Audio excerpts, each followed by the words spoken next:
자, 그러면 볏짚을 활용한 가공 사례를 보도록 합니다. 우리가 전통적으로 역사적으로 보면 벼를 재배한 역사는 너무도 깁니다. 정확한 건 없고 거의 다 가설입니다. 설이기 때문에 한 7,000년, 8,000년 전에는 재배를 한 것이 아니고 이제 야생하는 것을 채집을 했겠죠. 그래서 그걸 이제 모아두어서 소위 이제 과거로 보면 석기시대 좀 가면 이렇겠죠. 여기에 어떤 약간 동그란 형태의 돌이 있었다면 여기다가 이제 곡물을 배를 놓고 다른 돌을 가지고 이렇게 왔다 갔다 이렇게 밀었겠죠. 밀면 소위 껍질이 까졌겠죠. 그게 뭡니까? 현미죠. 그러니까 이 껍질은 이제 바깥에 나오는 부분은 제거를 했겠죠. 뭐 입으로 불든지 아니면 손으로 이렇게 하든지 해서 이제 제거하고 남은 게 현미를 먹었다. 요걸 이제 식용으로 과거에는 먹었을 것이다. 그러면 우리가 영양적인 차원에서 보면 이 현미는 100% 완벽한 식품입니다.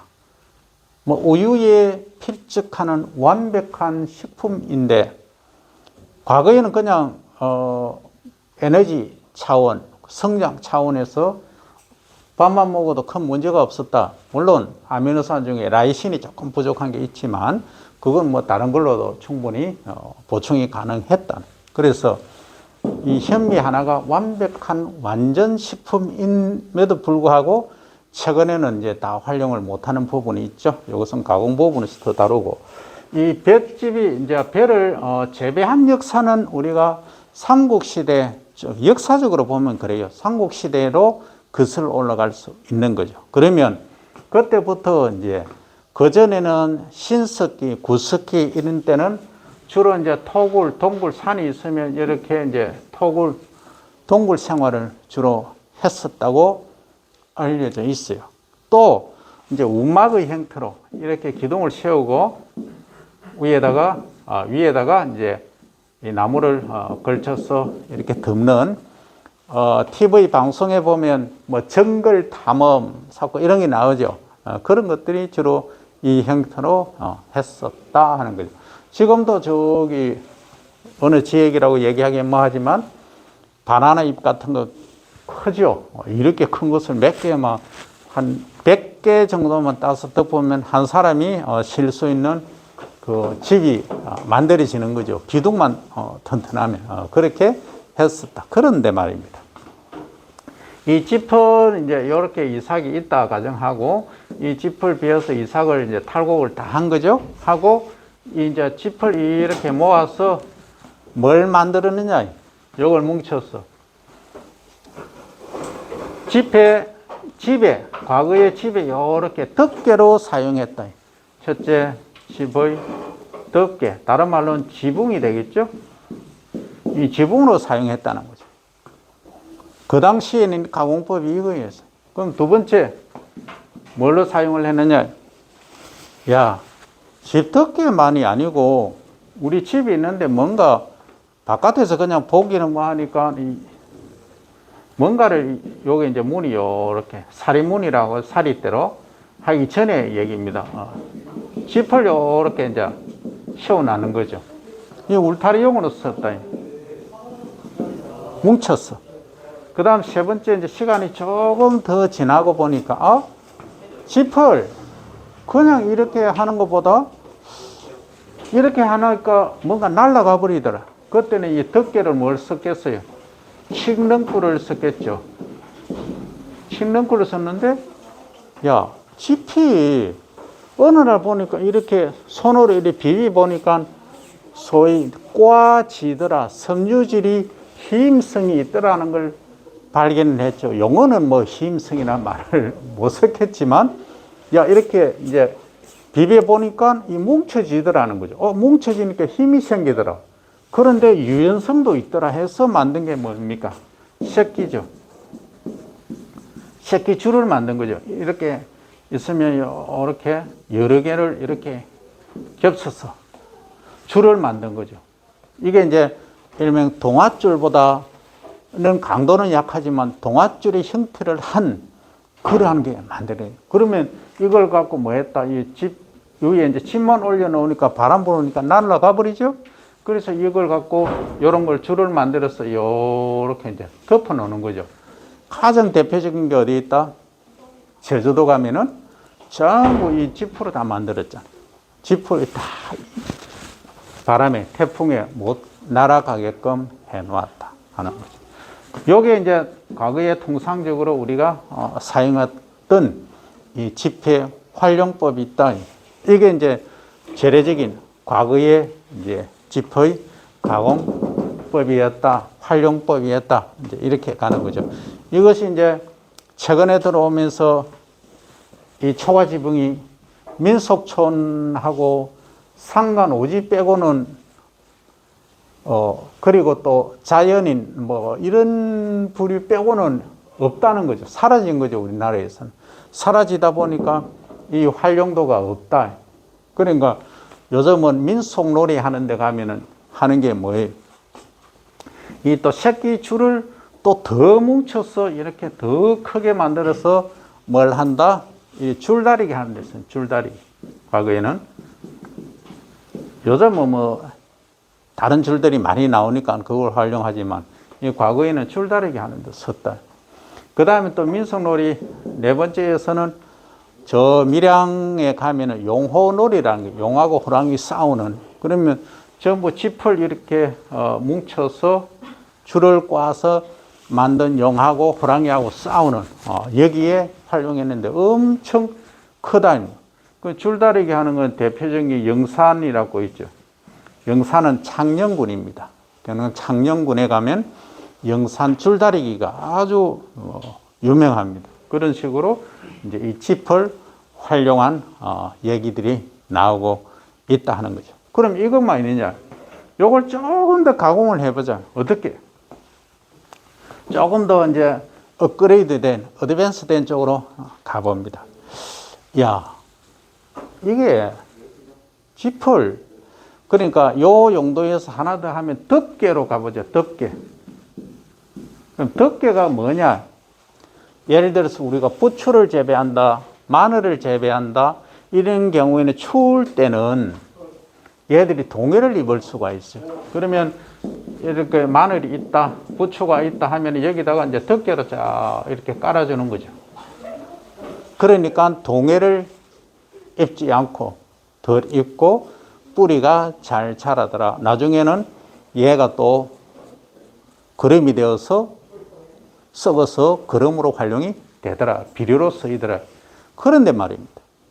이걸 그냥 펼쳐서 주는 것보다 더 이제 멋진 게 나왔다. 뭐냐? 이게 삼배 우리 같은 걸 포를 만들 때, 그죠? 섬유를 뭉쳐서 만들 때 이런 식으로 해서 이제 요것은 이제 짚을 이렇게 엮은 거죠. 쭉 이렇게 엮어서 해보니까 덮개로 아주 멋있더라. 뭐 덮개? 위에 이제 뭐 지붕도 좀 더 멋있게. 그 다음에 이제 손님이 많이 오셨다 할 때 멍석이란 게 있어요. 멍석. 우리 또 멍석 하면 멍석마리만 생각하는 사람들이 있는데 멍석마리는 별로 기분이 여감이 안 좋은 거죠. 자, 그러면 요걸 쫙 짜서 길게 해서 이제 과거에는 이제 잔치를 한다 할 때는 손님들이 많이 오시면은 방이 협소하니까 이제 마당에다가 이 집 짠 것을 이 멍석이라 그래요. 이걸 쫙 이렇게 평소에는 이렇게 말아놨어요. 말아놨다가 이제 지붕이 있으면 집에다가 한쪽 구석에다가 이렇게 이제 멍석을 부잣집은 한 2개 정도 되죠? 더 부잣집은 한 3개 정도 이게 딱 해놨다가 이제 잔치를 한다. 뭐 소위 영어로 하면 페스티벌 할 때는 멍석을 이렇게 말면 여기다 이제 여기다가 이제 상을 이렇게 놓고 여기 이제 사람들이 둘러 앉아서 이렇게 식사도 하고 잔치를 하는 이런 것까지 가능했다는 거죠. 그런데 아까 덮개 얘기를 했는데 또 뭐가 나오게 되느냐면 비닐이 나오게 됐죠. 7번 비닐. 비닐이 나오면서 이제 온실 재배, 소위 촉성 재배가 이제 겨울에 작물을 재배하는 게 가능한 게 되었다. 물론 통상적으로 겨울 작물은 겨울에 자랍니다. 근데 이제 겨울 작물이 아닌 것을 겨울에 재배할 수 있게 된 게 이 비닐의 혁명이죠. 비닐의 혁명인데 여기다가 자, 온실이 터널이 이렇게 있으면 이 바깥에 예를 들어서 이제 덮으려고 하면 짚을 덮으려고 하면은 상당히 고통스럽고 힘들죠. 그러니까 바깥에는 그냥 비닐이에요. 근데 안에는 터널을 소형으로 하는 거죠.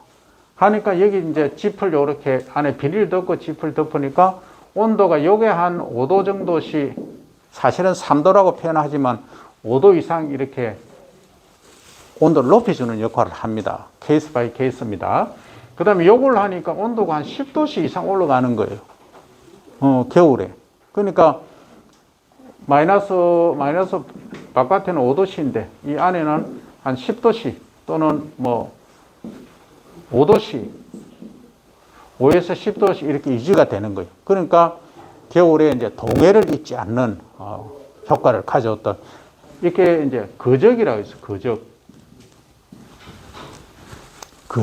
네, 됐죠? 그러면 거적으로 해서 이렇게 덮어서 이제 안에서 이렇게 통로로 통해서 사람이 다니면서 낮에는 오픈했다가 한쪽으로 몰았다가 밤에는 덮어주는 거죠. 이렇게 했다. 그 다음에 또 이제 옷으로 사용했다. 옷이라고 하면 좀 너무 과하나? 8번은 걸 합니다. 옷이라고 하면은 우리가 의식주 할 때 의에 해당하는 부분인데, 이 옷은 지금은 거의 이제 나일론 섬유로 된 것을 많이 입긴 하지만 과거에는 비가 온다 할 때는 바깥에 이 외투용으로 이렇게 쫙 해서 짐만 이렇게 엮어서 해서 입었어요. 처음 보는 분들도 계실지 모르지만 실제 과거에는 이걸 입었어요. 위에는 김삿갓 시인을 잘 아실 거예요. 위에는 뭡니까? 이 삿갓이죠. 삿갓입니다. 이 삿갓, 이것은 주로 이제 대나무로 만든 거죠. 대나무로 해서 소위 이제 모자를 만든 거예요. 그 당시 삿갓 선생님은 그러셨겠지.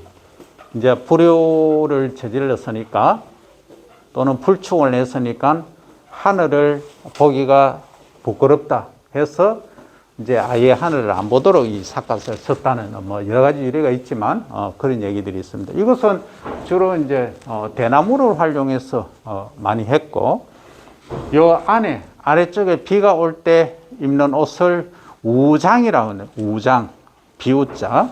그래서 이제 이런 것을 또 활용을 하기도 했다는 거죠. 그러면 지금 우리가 가공용으로 보면 볏짚 하나를 가지고 7종류 또는 8종류까지 다양하게 활용을 해 왔습니다. 그런데 지금은 볏짚의 용도가 전부 뭘로 대체됐다? 플라스틱, 필름, 소위 비닐 하우스로 다 거의가 다 나일론 소재로 다 대체가 다 되어버렸다. 그래서 더 이상 이런 식으로는 민속 관련한 지역이나 분학이나 또는 제품 빼고는 활용을 하지 않는다 하게 되는 거죠. 그래서 지금은 좀 보기가 어려워졌지만 짚의 활용, 벼 하나를 재배함으로써 이런 역사가, 우리의 과거의 역사가 함께 숨쉬고 있다 하는 점을 꼭 인지를 해야 되겠습니다. 그럼 지금도 이제 활용을 한다고 하면 다른 용도로 다양하게 이제 활용을 할 수가 또 있습니다. 그건 뭐 한 가지 예를 들면 이런 거죠. 볏짚에 이제 셀룰로스, 헤밀셀룰로스가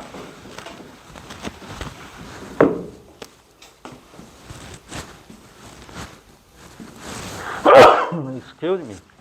자, 이렇게 이제 볏짚이 있다라고 가정하면 이거는 이제 크게 보면 셀룰로스하고 그 다음 헤미셀룰로스, 리그닌 1, 2, 3 이제 섬유수만 볼 때 이래요.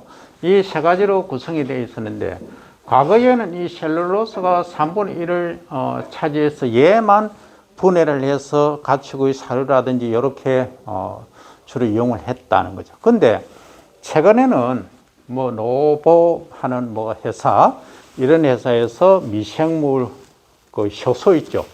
효소를 엄청나게 이제 액티브한 엔자임들을 많이 개발을 했어요. 그래서 이게 헤미셀룰로스도 거의 뭐 한 80%, 90%까지 분해를 합니다. 이걸 처리를 하면. 그래서 이제 이 활용도가 아주 높아진 거죠. 결국은 수율이라는 문제 다음에 얘기합니다만, 그 다음에 리그닌은 실제 뭐 한 30년, 40년 지나야 분해가 되는 거죠. 잘 분해가 안 됩니다. 그럼 리그닌은 리그닌대로 이제 활용을 할 수 있는 방법이 있다는 거죠. 문제는 효율성입니다. 경제성이죠. 지금 현대 시대는 배터리 하나를 만들어서 배터리로 차가 움직이는 시대고, 배터리 하나로 태양열을 받아서 집을 다른 전기 동력 없이 활용하는 시대가 되어버렸습니다. 그만큼 이 효율의 시대로 이제 변환되고 있죠. 그러면 이 엔자임, 효소를 써서 요것들을 활용할 수 있는, 그러니까 결국은 셀룰로스가 분해되면 뭐예요? 전분이고, 원래 전분이 뭉쳐서 이렇게 되니까 결국은 당입니다. 당. 설탕이죠. 설탕이 되는 겁니다. 그래서 요것들을 어떻게 이제 활용하는가 하는 문제는 결국은 경제성하고 관계되는데, 간단히 얘기하면 우리가 이제 국제 유가를 얘기할 때 1배럴이라고 합니다. 1배럴당 뭐 100불 또는 200불 이렇게 이야기를 합니다. 우리가 매번 나오는 얘기가, 야, 국제 유가가 폭발적으로 증가하고 있다 하면 난리를 칩니다. 뭐 신재생 에너지, 그리고 이제 바이오 에너지라는 말을 씁니다. 바이오 에너지가 식물에서 나온 거죠. 이 볏짚, 보리집, 밀집, 옥수수, 대, 뭐 다 이런 거, 옥수수 다 바이오 에너지입니다. 이걸 또 육성을 해야 된다, 이쪽에 발전시켜야 된다는 얘기들이 끊임없이 수없이 나오고 있다는 거죠. 그러니까 많은 전문가들이 경제성을 따져보니까 국제 유가가 1배럴당, 1배럴이라고는 한 섬입니다. 한 섬. 한 섬이라고 하는 것은 우리가 이제 기름통 보면은 이 큰 드럼통이 있어요. 한 드럼. 그게 1배럴입니다. 1배럴에 한 통에 100불이라고 하면 지금으로 뭐 1,400원 정도 치면은 14만 원 정도죠. 그죠? 100불이면. 그렇죠? 14만 원 정도.